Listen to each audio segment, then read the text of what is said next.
I'm Sherry Kendall, and welcome to Hometown Salutes. Today, our Fayette County veteran is Don Gabbard. Welcome, Don, to the show. Thank you. Used to be Fayette County veteran. You're not today. Nope, I'm from Kentucky. Okay. I live in Kentucky now. So tell us a little bit about yourself. Where were you born and raised here in Fayette County? No, I was born in Newcastle. Okay. And Mom and Dad we lived in Centerville, Indiana. And then Dad ended up buying a farm 6 miles out of top of Bunker Hill. In Fayette County? Mm-hmm. Okay. And we went through school, grade school, and up through high school on the farm, riding a bus to town. Okay. So you graduated in Connersville? 64, class of 64. Okay. So were you drafted or did you enlist in the service? I joined. I went to Purdue University and got totally... Dad died in July, and I went to college in September, and I had no direction. And so rather than waste my time at college, I joined the service. Okay, so right after graduation then? Right. No, right after. Oh, right after you went to... I spent a semester at Purdue and then went to the Army. Okay, so why did you pick the Army? That's where Dad had been. That's just... So you came from a military family? Somewhat. Dad was in World War II. We had different family members. Of course, in World War II, everybody went to serve if you were able. Right. Our dad went to serve, was drafted, and he had 4 kids, 4 daughters on the floor, and one of them was about a year old. And he was in South Pacific. My dad never had a commanding officer that was older than he was. He was the oldest man in the outfit. He was 33, I believe, when he got drafted. 31 when he got drafted. 33 when he got out. Wow. Okay. So, unheard of to be drafted at that age, but he was drafted. Wow. Okay, and he was in the Army, so that's pretty much why you joined. Yeah, we just had an attraction to the Army, I would say. Yeah. So were your parents supportive? Was your mom supportive of you enlisting and going? I can't say she was disapproved or approved. I just basically made up my mind that I needed to get away and grow up a little bit, so that's what I did. Okay. But she did support me when I was there. She would write me letters. Okay. So basic training, where did you go for basic training? I went to Indianapolis, and then I was sworn in there, and late that afternoon we took off for Fort Knox. Got to Fort Knox, it was dark, midnight or so. And they took us in this barracks, and there was mattresses, but that was it. There was nothing, no blankets or anything. And this is February, but they had the heat on, and we stayed warm, I guess. It was too tired. We wore out. And that's where it all started, Fort Knox. Okay. So is there a funny story about basic training or anything you want to share about basic training? We had a drill instructor that was all man. He could do push-ups either hand, jump, clap his hands, all this. And he would challenge us to try to stay up with him. Well, for some reason, I found out I could run. I had never been in track or anything, but I could run. And I could outrun him. Oh, funny. And I was never in basic and infantry training. I went there from Fort Knox. I went to Fort Polk, Louisiana for infantry training. I was never beaten in a race. Oh, wow. When I qualified for airborne, I ran in combat boots, and probably about 100 degrees in Louisiana, I ran a 4:55 mile. But I knew how to get behind people and let them break the wind. When they fell out, I passed them. So you drafted? There's a lot that goes on to it. That's funny. So your specialized training was what? I was trained infantry. I went in infantry unassigned. And, I went airborne infantry unassigned. That means I was going to go to jump school. They could send me anywhere they wanted to. And that was where I was, which is a funny story. And I'm going to quick forward a little bit. Yeah. When I got to Vietnam, they called me in. I went over to be the movie We Were Soldiers I don't know, Mel Gibson? Yeah. Yep. I went over to be a replacement for Mel Gibson's outfit. They figured they'd lose 850 men in that encounter. They only lost 450. That many didn't die, but they had 400 extra bodies at the center where you go into. Mm-hmm. And I was one of the 400. Okay. So here I am, no place to go. 18 years, just turned 19. All by myself, just a kid. And so I'm sitting, it's the only time I ever got depressed in my life.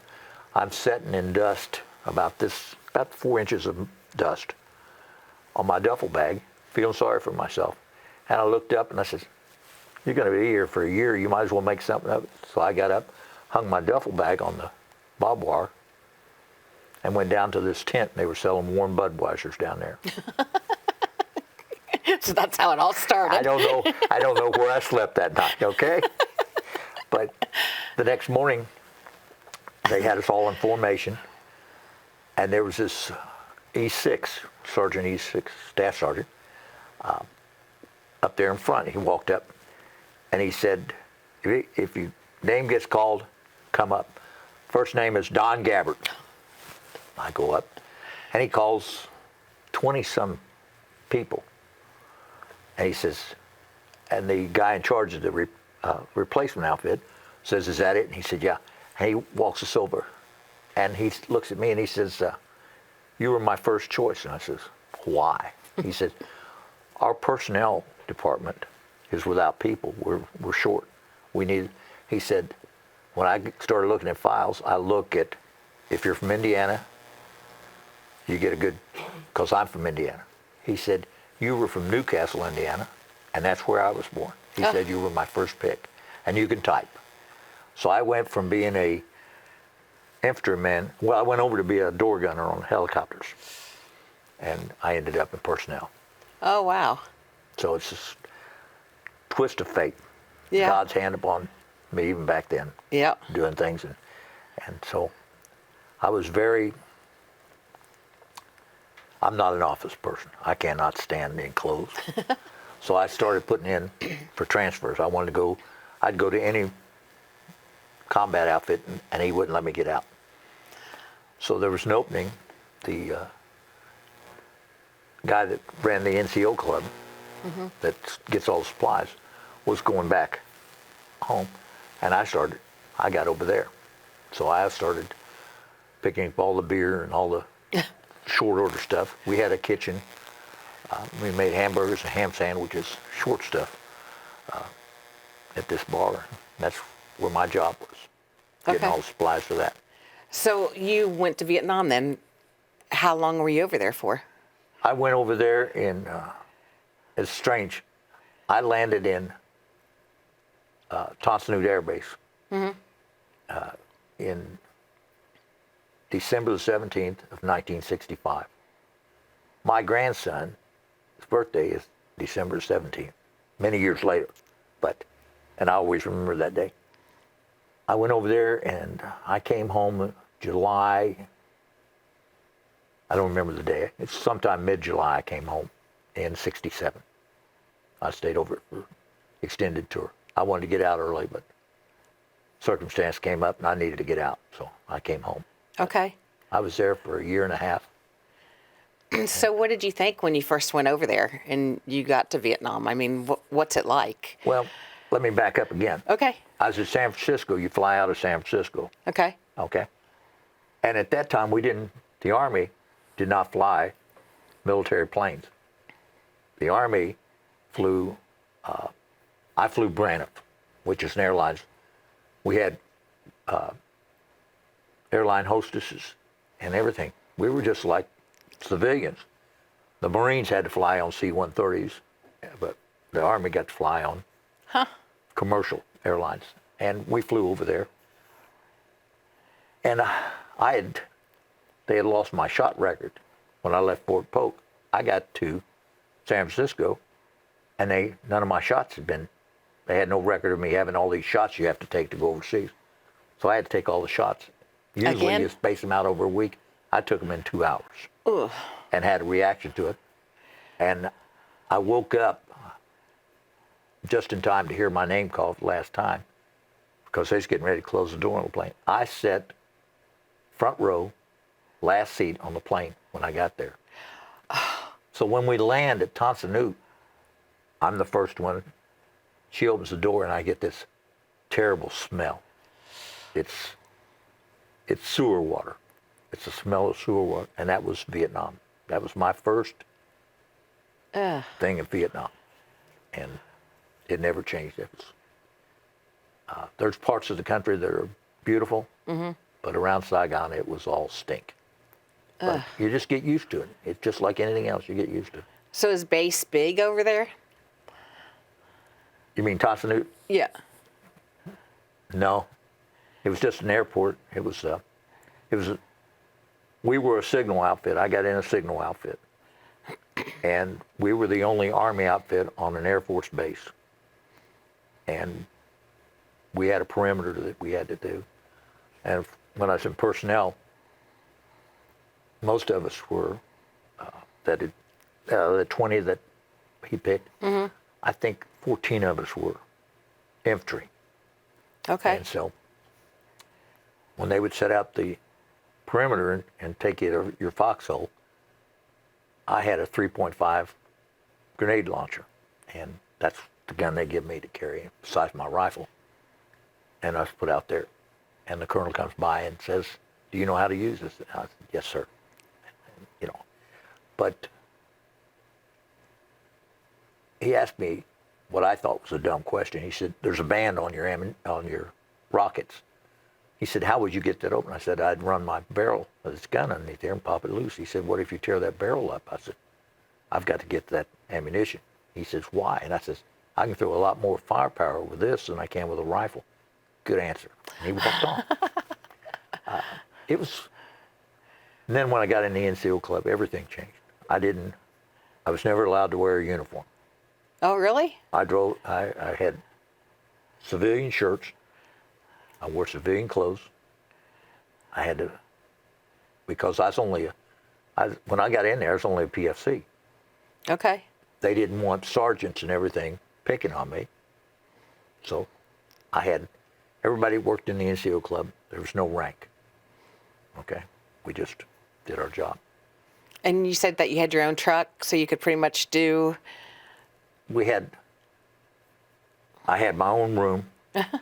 I slept in the club. I had my own truck parked beside the club because the motor pool wouldn't open up till sometime. I had to have my truck all the time. If I got a call and needed to go someplace, pick something up, I had to go. So they let me keep a truck. I was the only person that got that, and the commander's Jeep were the only trucks that got to stay on the compound. The rest were taken to the motor pool and turned in at night. Wow. But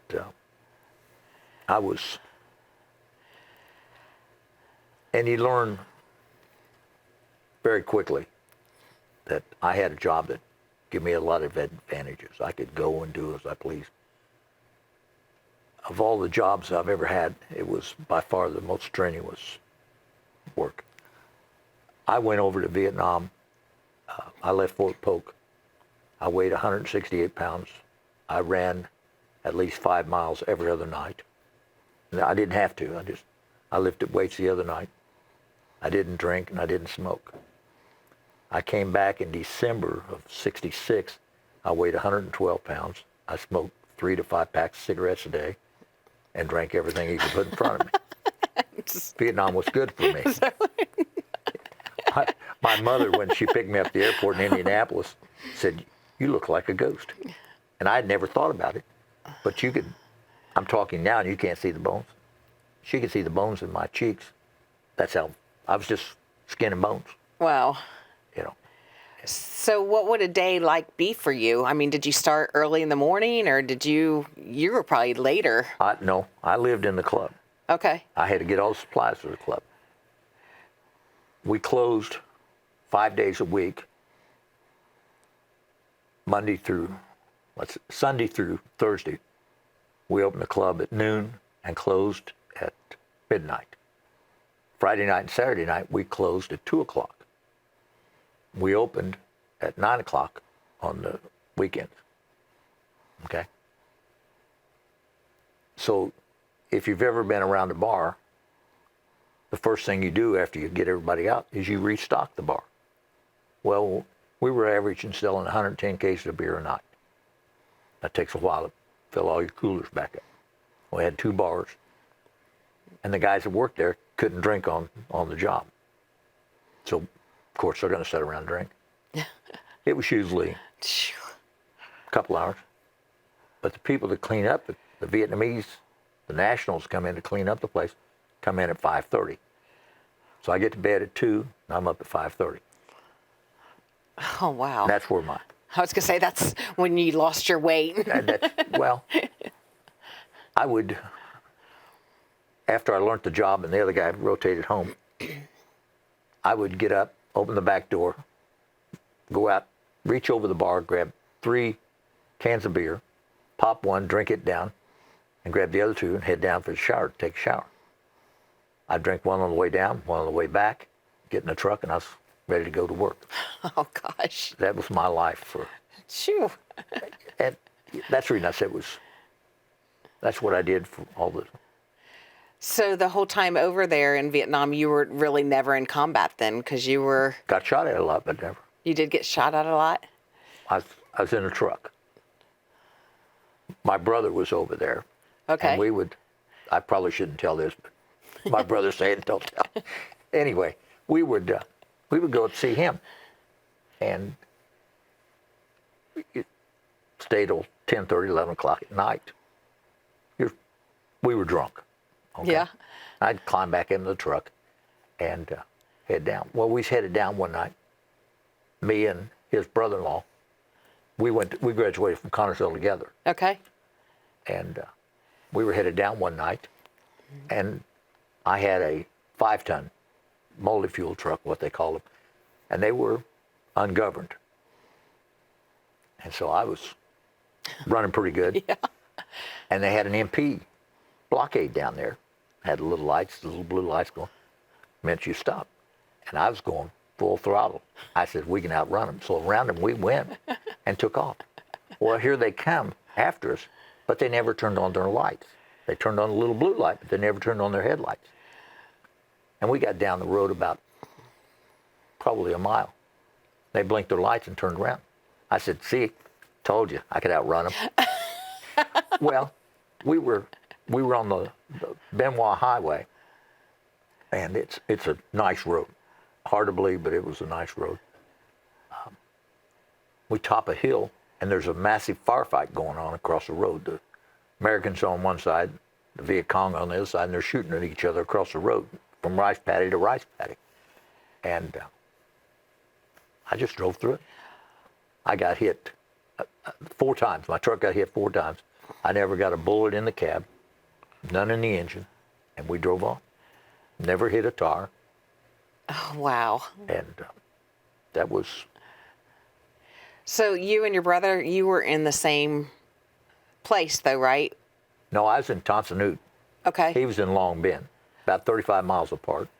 And I had my own truck, so we'd go up and see him. So you could see him whenever you wanted? Whenever I wanted to. I just, if I had everything caught up, I'd take off and drive up the highway and wow.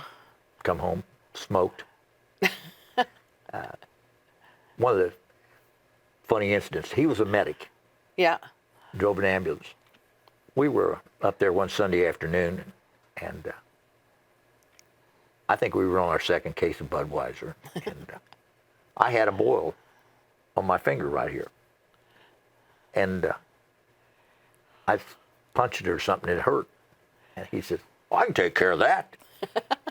So one guy helped my hand down, another guy helped me down, and my brother operates on this bull. It was, Which one was older?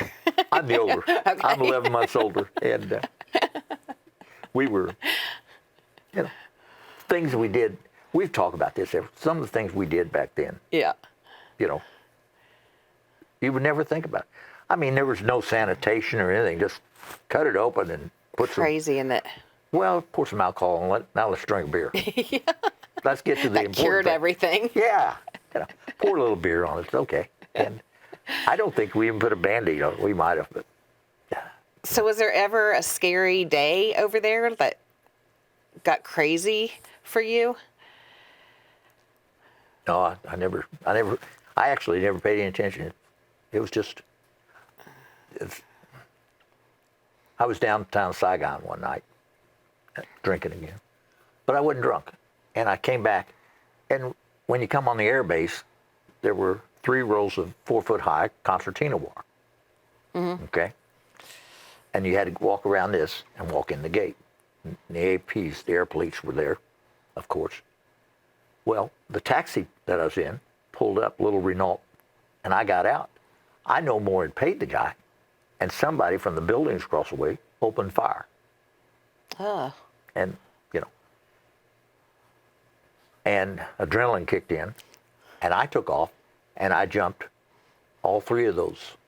They were 4 feet high, 4 feet around, wire, and there was like 2 or 3 feet in between them. I jumped every one of them, and this air police had pulled down, was going to shoot me, and they saw this blonde hair.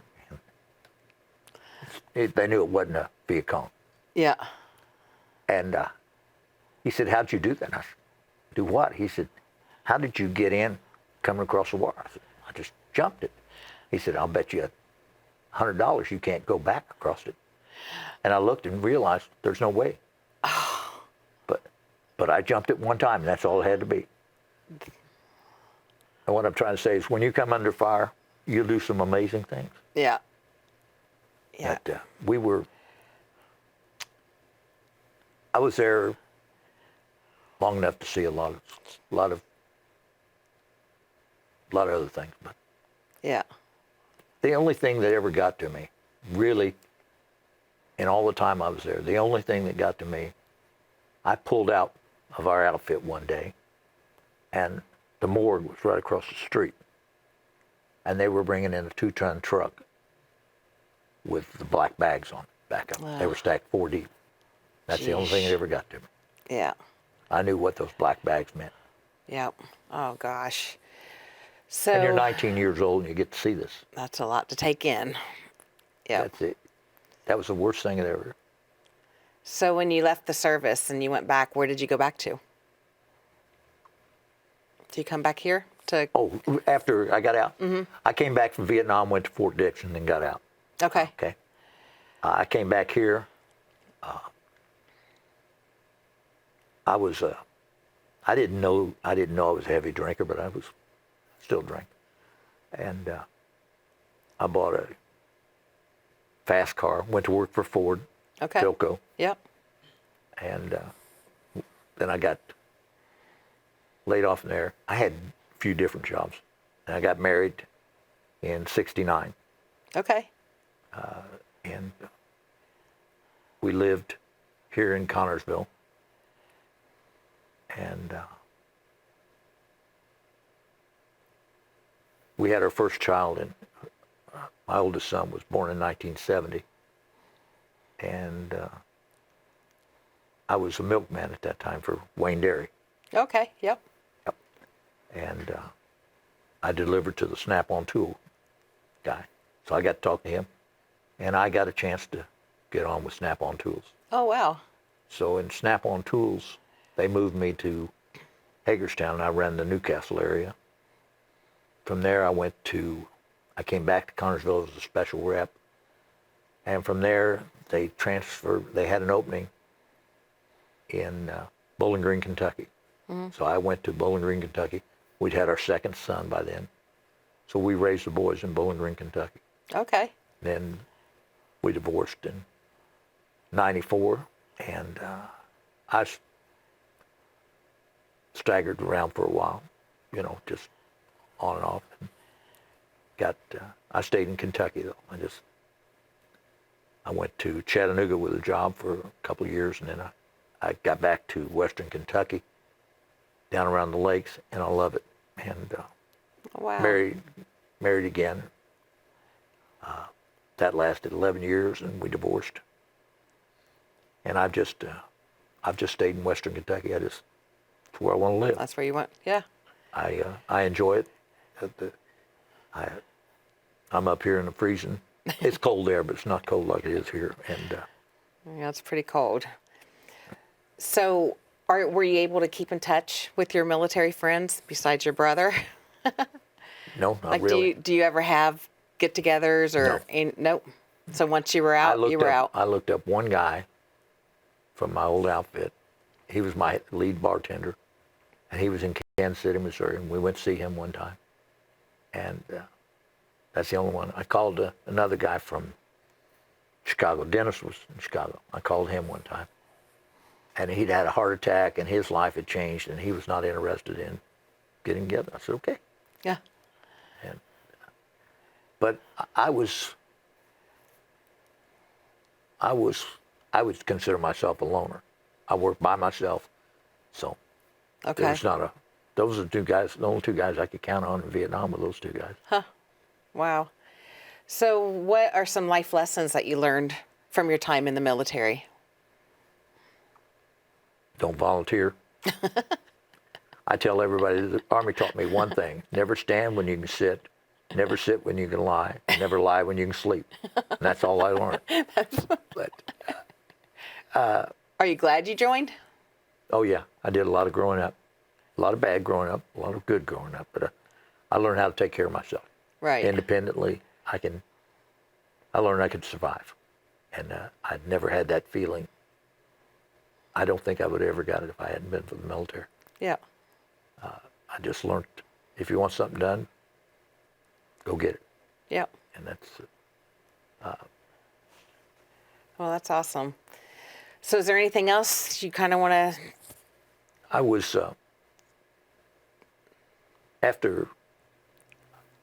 during my second marriage, I'd become a Methodist minister. Okay. I had a calling and had no idea, but I quit drinking Yeah. and had an experience. I quit drinking, and it just led me from one thing to another, and I ended up as a Methodist minister. And I enjoyed it. I really did. But God has a strange way of putting things together. And after 6.5 years, I had this feeling, this voice inside of me said, you need to come out. So I left the Methodist Church totally against my will. I can tell you, I did not leave the Methodist Church because I wanted to. It was leading in my life. And I didn't understand why until I went to work for the Adventist Corporation, and I had to have a hip replaced. They replaced my hip. The total surgery cost me $300 some. Their insurance and everything picked it up. So there was a reason for everything. Yeah. God has this magnificent plan for us, and if we're willing to just let Him have His way. And you have to understand, when I left the Methodist Church, I had no job, nothing, but I had made friends with a couple, and she was in bad health, and she left me her house. Oh, wow. She adopted me. She had no children, and her family got upset. Her brother and sister got upset. Her brother came to me after she died, and I buried him. Says, thank you very much. I'm the only one that's going to tell you this. Thank you very much for taking care of my sister. Yeah. And if he'd had his way, I'd have got everything. They were very wealthy. I didn't know it. I had no idea they had any money. But they had. And it's another one of those God plans put together. And That's crazy. I have two sons I spoke of. Yep. One's in New York, lives out on Long Island. The other one lives in Jacksonville, Florida. I have two granddaughters in New York and a grandson in Florida.